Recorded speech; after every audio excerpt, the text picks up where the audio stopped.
खरंच आपल्यासोबत गुलीगत धोका झालाय का? डिपार्टमेंटने ॲडव्हर्टाइजमेंटमध्येच जर सांगितलं असतं की तुम्हाला ना टाइम बाउंड सेक्शन्स असणार आहे, तर आजपर्यंत आपण त्या पद्धतीने प्रिपरेशन केलं असतं. काय आहे हे time bound sections in detail आज आपण बघणार आहे आणि आपल्याला ते फॉलो करावंच लागणार आहे. बघा, टाइम बाउंड सेक्शन्सचे दोन पद्धतीचे इम्पॅक्ट होतात. एक आहे पॉझिटिव्ह इम्पॅक्ट आणि दुसरा आहे निगेटिव्ह इम्पॅक्ट. अगोदर आपण पॉझिटिव्ह इम्पॅक्ट काय ते बघा. Security reason. बघा, एखाद्याने प्रयत्नच केला की क्वेश्चन पेपर लीक करण्याचा, तर त्याला जवळजवळ आता अवघड होणार आहे. का? कारण ना त्याला सुरुवातीला लीक करण्याचा प्रयत्न केला, तर त्याने सक्सेस जर झाला तर तो एक तर सक्सेस रेशिओ जवळजवळ निग्लिजिबल असणार आहे. आणि जर ते केलंच त्याने, तर त्याला फक्त 50च प्रश्न भेटतील आणि 50 प्रश्नांसाठी त्याला पुढचे अर्धा पार्ट म्हणजे जवळजवळ ग्रुप बी म्हणजे 45 मिनिटं थांबावं लागणार. इन डिटेल बघणारे काळजी नका करू. म्हणजे सिक्युरिटी रिझनसाठी ही गोष्ट चांगलीच आहे. डिपार्टमेंटने जी फॉलो केली आहे ती टाइम बाउंड सेक्शन. दुसरा त्याचा एक निगेटिव्ह इम्पॅक्ट हे ना स्पर्धा परीक्षेच्या क्षेत्रात पडतो. जे विद्यार्थी अभ्यास करतायत आत्ता त्यांच्यावर काय इम्पॅक्ट होतो सांगतो. स्पर्धा परीक्षेमध्ये कसं असतं जनरली, की समजा मी मराठीचा पहिला प्रश्न घेतला तर एक फ्लो क्रिएट होत असतो. दुसरा प्रश्न, तिसऱ्या प्रश्नाला ना मराठीमध्ये आपण एकदम असं म्हणजे काय म्हणू बुडून गेलेलो असतो आणि आपल्याला सगळं ऑटोमॅटिक आठवायला लागतं आणि पुढचे प्रश्नांना पटपट पटपट भरभर सुटतात आणि मराठी पूर्ण संपून जातं. म्हणजे एक फ्लो क्रिएट झालेलं असतो आणि क्वेश्चन आठवण्याचे म्हणजे उत्तर पटकन आठवणं, त्याचे क्लिक करणं, या सगळ्या गोष्टी पटकन होतात एक फ्लो जनरेट झाल्यामुळे. मग आपण इंग्लिश घेतलं तर इंग्रजीचे पहिले 2-3 प्रश्न झाले की आता एक फ्लो क्रिएट होतो आणि बाकीचे पुढचे ऑटोमॅटिक आपले 15 प्रश्न कंप्लीट झाले असते. पण आता कसं होणार आहे, आता मात्र ते काय करणार, एक ग्रुप देणार, त्याच्यामध्ये काही मराठीचे, काही इंग्रजीचे, काही बुद्धिमत्तेचे. त्याच्यामुळे ना आधी मराठी घेतलं, फ्लो क्रिएट झाला की स्टॉप, परत इंग्रजी घ्या, फ्लो क्रिएट झाला की स्टॉप, मग राहिलेले परत फ्लो क्रिएट करा ग्रुप बी मध्ये. असा सगळा लोचा होणार आहे इथे बघा विद्यार्थी मित्रांनो. आता in detail time bound sections काय आहे जे आपल्याला फॉलोच करायचंय ते नीट व्यवस्थित समजून घेऊया विद्यार्थी मित्रांनो. अलर्ट. आता तुम्हाला टाइम बाउंड सेक्शन पद्धतीने एक्झाम द्यायची आहे. काय कसं नीट समजून घ्या. बघा, ही नेमकं टाइम बाउंड सेक्शन्स काय आहे ते आपण बघूया. आता इथं जी काही स्लाइड आहे याच्यामध्ये मी फक्त व्यवस्थित बघून घ्या की इथं फक्त सायंटिफिक असिस्टंट दिलंय, पण सेम पॅटर्न अशाच पद्धतीने सिनियर लॅबचे विद्यार्थी असतील त्या पोस्टसाठी प्रिपेअर करतात, ज्युनियर लॅब असेल, क्लर्क असेल स्टोअरचं, सगळ्यांसाठी एकच पॅटर्न त्यांनी दिलाय. काय पॅटर्न हे बघा, कशी एक्झाम असणार आहे बघा. 90 मिनिटाची एक्झाम आहे, कळलं का? पहिला पॉईंट. किती मिनिटाची एक्झाम आहे? 90 मिनिट म्हणजे 1.5 तास, बरोबर ना? 90 मिनिटं त्यांनी 2 भागात विभागले. ग्रुप ए मध्ये 45 मिनिट आणि ग्रुप बी मध्ये 45 मिनिट. आता ग्रुप ए जेव्हा तुम्ही एक्झाम हॉलमध्ये जाणार, एक्झाम स्टार्ट झाली की तुमचा ग्रुप ए स्टार्ट होणार. 45 मिनिटाचा वर काउंटडाऊन लागणार. 45 मिनिटामध्ये ते काही क्वेश्चन्स देणार. 45 मिनिटाऐवजी तुम्ही हुशार आहेत फार, एकदम फास्ट 30च मिनिटात सोडवले तर पुढचे 15 मिनिटं 45 मिनिट होऊपर्यंत नुसतं एकमेकाचे तोंड बघत बसणे, दुसरा काहीच पर्याय नाही, नुसतं बघत राहणे. 15 मिनिट जेव्हा होईल, शार्प 45 मिनिट होईल, तेव्हा तुमचा ग्रुप बी सेक्शन स्टार्ट होणार आहे. समजा असं घडलं की 45 मिनिटचा शेवटचा मिनिट आहे 45वा आणि अजून 2-3 क्वेश्चन राहिले आणि ते तुमचे अटेम्प्टच करायचे राहून गेले. 45 मिनिट झाले की तो ऑटो सबमिट होणार आणि ग्रुप बी स्टार्ट होणार. विद्यार्थी मित्रांनो, अलर्ट. एकच लक्षात घ्या, 45 मिनिटावा जो असणार आहे ना पहिल्या ग्रुप बीचा, तेव्हा तुमचे जेवढे प्रश्न दिले ते अटेम्प्ट झालेले पाहिजे. जेव्हा तुम्ही ग्रुप बी मध्ये जाणार तेव्हा ग्रुप ए सोबत काहीच करू नाही शकत तुम्ही. तिची चेंज आन्सर नाही करू शकत, आन्सर चेंज नाही करता येणार किंवा मला येतं आता ते आठवलं आन्सर, ते नाही ते चुकलं, आता मला आठवलं, ते काहीच करता येणार नाही. परत एकदा सांगतो, व्यवस्थित समजून घ्या.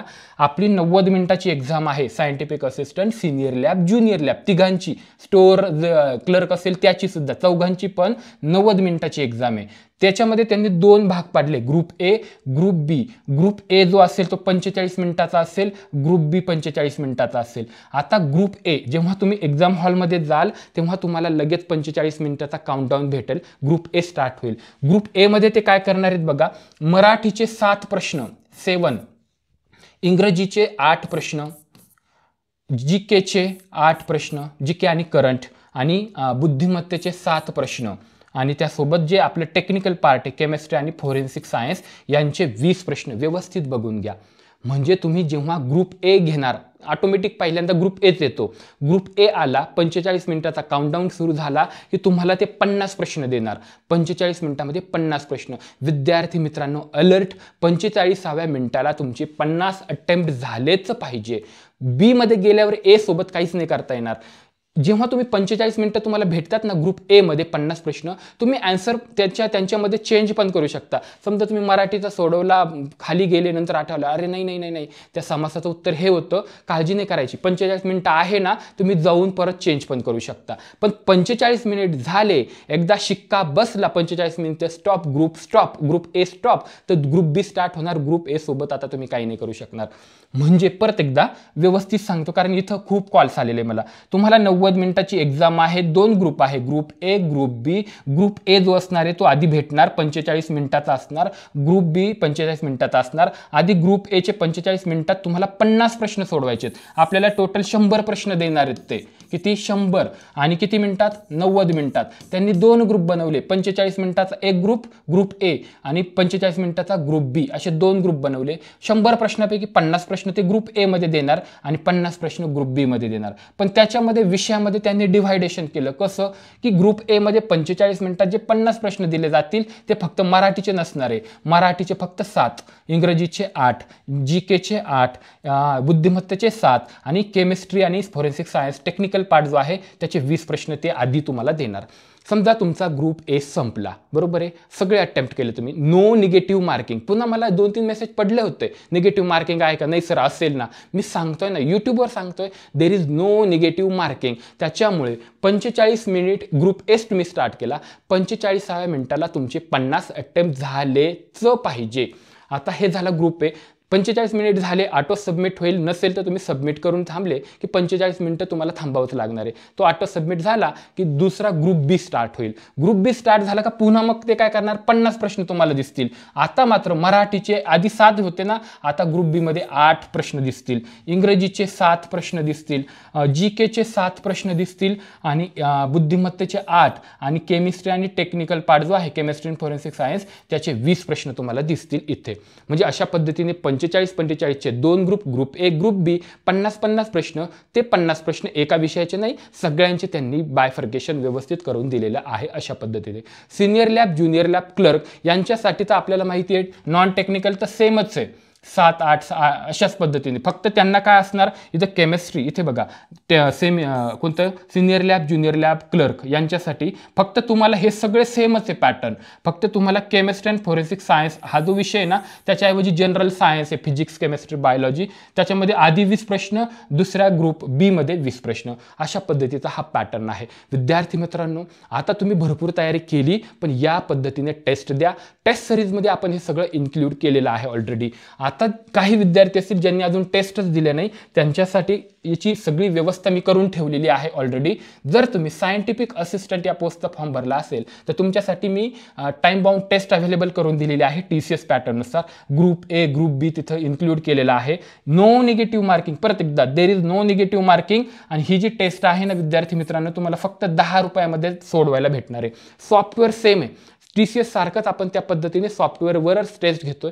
ही टेस्ट तुम्हाला PDF फॉर्ममध्ये पण तिथं बघायला भेटेल. समजा एकदा तुम्ही टेस्ट दिली, 45 मिनिट झाले, 45 मिनिट झाले, टेस्ट दिली, तुम्हाला रँक कळली, महाराष्ट्रामध्ये आपला किती रँक आहे, बाकीच्यांना किती मार्क पडले, मला किती, सगळं प्रॉपर ॲनालिसिस या टेस्टमध्ये भेटेल. त्यासोबतच आता एकच अटेम्प्ट आहे, त्यामुळे व्यवस्थित द्या. आणि त्यानंतर तुम्हाला PDF फॉर्ममध्ये सुद्धा ही टेस्ट पुन्हा बघायला भेटणार आहे. सेमच ना विद्यार्थी मित्रांनो, junior lab, senior lab, clerk यांच्यासाठी सुद्धा मी टाइम बाउंड टेस्ट तुम्हाला आपल्या ॲप्लिकेशनवर अवेलेबल करून दिली आहे. TCS पॅटर्ननुसार ग्रुप ए, ग्रुप बी असणार आहे, निगेटिव्ह मार्किंग नसणार आहे. ही टेस्ट सुद्धा तुम्हाला 10 रुपयातच अवेलेबल करून दिलेली आहे. याच्यामध्ये सुद्धा ॲनालिसिस प्रॉपर होतं. आपल्याला कळलं पाहिजे की आपली रँक कुठे आहे, सरांच्या ॲप्लिकेशनवर किती लोकांनी टेस्ट दिल्या, त्याच्यामध्ये तुम्ही किती नंबरला आहात ते पण येतं. कोणते क्वेश्चन चुकले, कोणते बरोबर आहे, त्याचा करेक्ट आन्सर काय, त्याचं एक्सप्लेनेशन काय, ते देखील तुम्हाला तिथे अवेलेबल करून दिलेलं आहे. ते PDF फॉर्ममध्ये सुद्धा ती टेस्ट अवेलेबल करून दिलेली आहे. सो असं आहे टाइम बाउंड सेक्शन्स. विद्यार्थी मित्रांना आपल्याला हे अडॉप्ट करावंच लागेल, याचा स्वीकार करावाच लागेल. व्यवस्थित समजून घ्या. ऐनवेळेस तिथं जर गेले तर सगळे भांबावून जाल आणि मग सगळा लोचा होऊन जाणार, सगळा घोळ होऊन जाईल तिथे. जर तुम्हाला जॉईन व्हायचं असेल विद्यार्थी मित्रांनो, तर आपलं प्ले स्टोअरला ॲप्लिकेशन आहे PDK अकॅडमी म्हणून, जा इन्स्टॉल करा आणि जॉईन होऊ शकता. किंवा काही अडचण आली तर कॉल देखील करू शकता. चला थांबूया इथे. सेशन आवडलं असेल तर लाईक, शेअर, सबस्क्राईब नक्की करा. थँक्यू.